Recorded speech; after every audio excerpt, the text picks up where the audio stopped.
What is good, YouTube? Quinn Wade coming to you with analysis, breakdown on the breakout potential star in Amen Thompson. He's relentless getting to the realm. He's quick, he's fast, he has a nice crossover, he has a decent explosion and athleticism to get to the realm. He's a terror in transition because he is so fast and so quick, and he can use his feet and his athleticism to get right to the realm.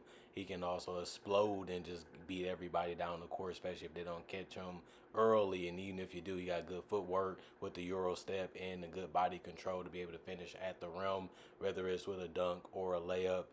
He also uses his crossovers to create separation, to be able to blow pies his defenders and get a first step on them and be able to get to the rim and finish with the left or the right hand. He also can use his spin move to be able to get in front of them and still be able to get to the rim before the big is there to block the shot. He also knows how to use his body control to angle himself over his opponent to be able to clear his space in air to be able to finish. And he also uses that crossover to get there fast if the defender is late, to stay in front of him to be able to beat them clearly to the rim and finish with the right or the left hand. He also is a decent backdoor cutter. He knows when his teammates need help. He knows when they're open when it comes to lanes, and he just slashes right in, catches the ball, and goes straight up and try to finish as quick as he can. And that's why he's shooting 55% from the field. He also has a little bit of a controlled mid-range. He's going to come at you. You're going to try to wall him off from getting to the paint, and he's going to use his body control to create enough separation to get a good look at the basket, then try to finesse it in the rim. He loves staying close to that basket as much as he can, even when he's trying to shoot a jump shot. He's not trying to do anything tough. He's not trying to do anything difficult. He's just a smart shot taker, and he's a smart shot maker. Even with his fadeaway, he likes to get closer to the paint. Then he likes to go up and make it. His mid-range pull-up isn't great, but he has the ability to knock it down. He's confident in it as the years have been going on, and he's still working on that part of his game, but it's still good to know that he's not scared or afraid to take that shot, and his mechanics don't look terrible.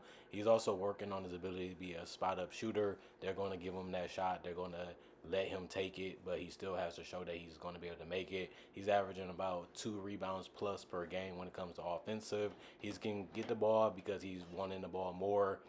He can go straight up, get the rebound, and finish because of his athleticism, his length, and his speed, and his IQ and knowledge to where he needs to be at on the court. And like I said, even on the defensive end or the offensive end, he likes to be near the rim, and he can also find his teammates for easy buckets on offensive rebounds too. So not only can he score, he can help them get opportunities also. He also uses his speed and quickness to break down the defense and collapse it. He can find shooters or even guys to be able to dunk the ball, depending on how the defense reacts to his breakdown of getting to the rim, or even if he's trying to, they get hard all up on him, and then he just makes the right pass to his open teammates, and it's up to them to make the shot after that. Of course, Amen Thompson is mostly known for his defense. He can pickpocket you straight up if you dribble slow or you're too predictable or he already scouted you. He's going to put his hand right in the cookie jar and try to get it from you. It allows him to get easy transition points, and like I said, he's shooting 55% from the field because of these opportunities that he get in the open court from his steals. He also is not afraid, to try to go for gambles and try to pickpocket, and those lead to transition opportunities for him or his teammates too. And he's a good decision maker in transition. He's also unselfish, which allows his teammates to enjoy playing with him, and they get easy opportunities too. But he doesn't also not show fear in shooting the gap, but he also can bump you. He also can strip you if you don't pay attention to him, and that can create opportunities for his teammates too. But he's also great in the passing lanes. He would shoot that gap. He would come out of nowhere. You would think somebody's open, and he would literally put his hands on it or tip that ball and try to turn it into a transition opportunity. And he has become exceptional at it, averaging over a steal a game. And he is really, really good at knowing how to block the shot. When you think he's out of the play, he will cover ground and come right out of nowhere and pin your shot against that backboard, and even create opportunities for his teammates with blocks. And he can do it for himself or his teammates because transition is just that great. But he also can block you in transition. You think the shot is there, you think nobody's coming, and boom, Amen Thompson comes out of nowhere and pins it, and that's something that's good. He also can block guys that's taller than them. They might not be looking at their over their shoulders. They might not be even looking at anything but the basket, and that's where he sees a weakness there. He times it in blocking. He also can top anybody with the block of you come at him, you think you're going to create space and try to float it over him. He's still long and fast off his feet, and he used that to his advantage to block the shot. Areas that he really needs to improve in his game is obviously free throw shooting and 3-point shooting. He's already showing you that he can put the ball in the basket. He already showing you that he's a blur when it comes to his speed and athleticism and using that length and that body to put the ball in the basket. But if he can continue to work on his floor spacing ability and still be as a good shot creator and also a good shot selective scorer, he's going to be able to average 20 points in his game eventually. He's still working on his handle. He's still working on his counters. If I can't get to basket and I need to go hit the mid range, if I can't get to mid range, I need to keep the ball moving by getting off of it. And if I can continue to cut, I'm going to cut hard so I can get the ability to score at the rim, whether it's a contested layup or a quick dunk or a free throw. And if he's going to continue to attack and get the ball more in his hands, obviously that's going to get him to the free throw line more. And you do have to make the defense pay if they're fouling you or if they're closing out hard on you. And if he can improve his spot up shooting, he don't have to be a pull up 3-point shooter. He doesn't have to be a guy that's still trying to find a way to use his handle to be able to do a 3-point shot. He just has to be a great spot up shooter.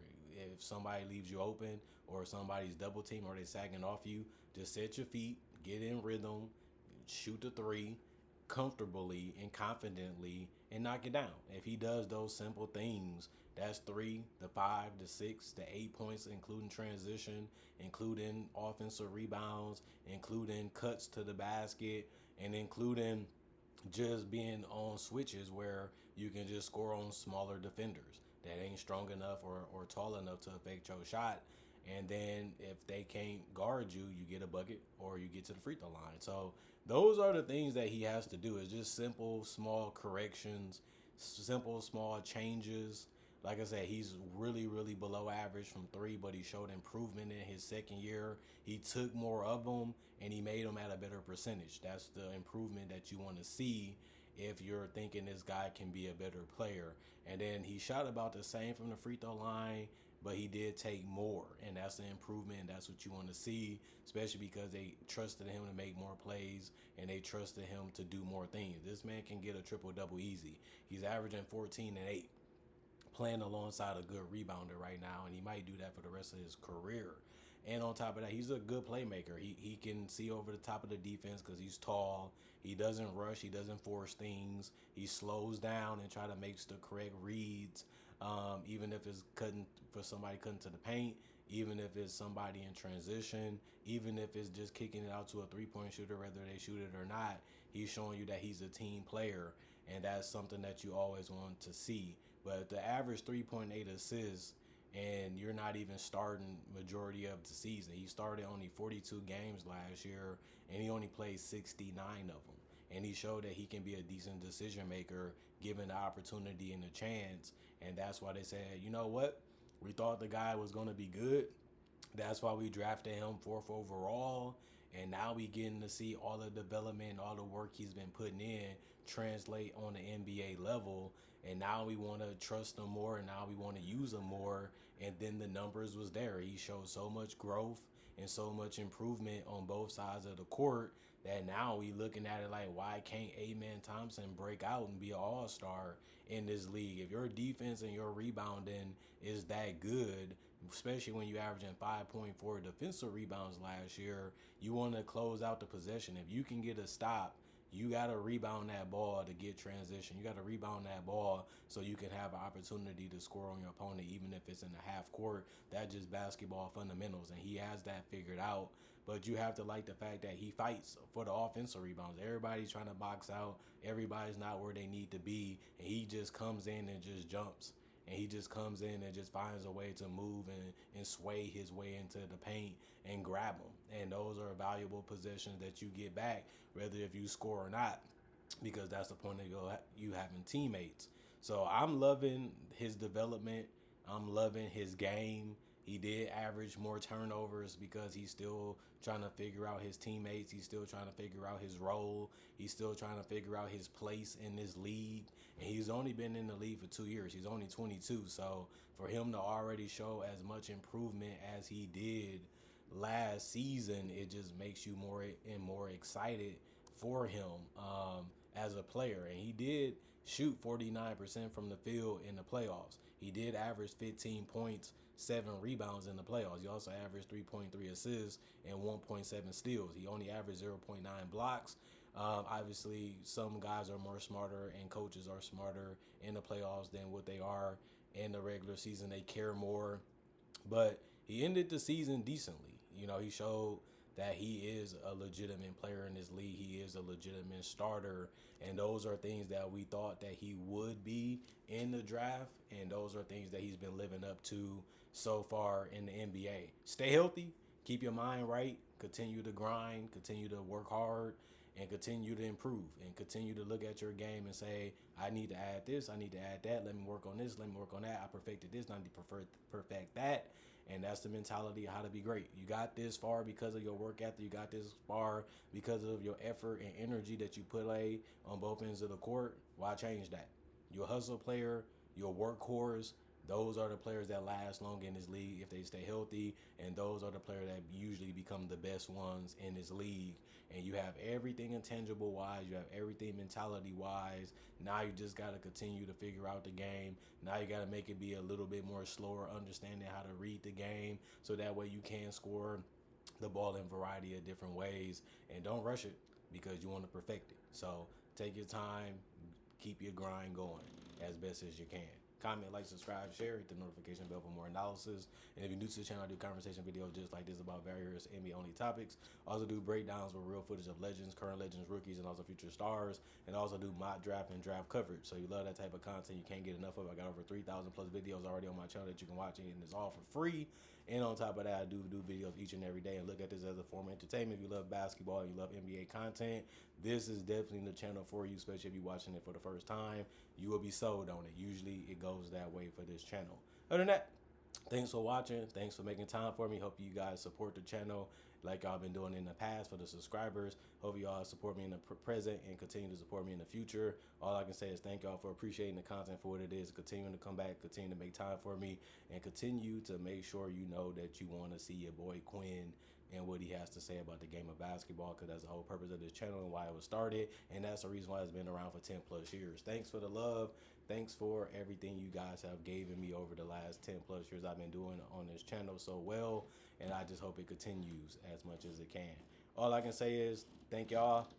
I'm going for now. See y'all tomorrow. Hopefully y'all stay blessed up. Peace out.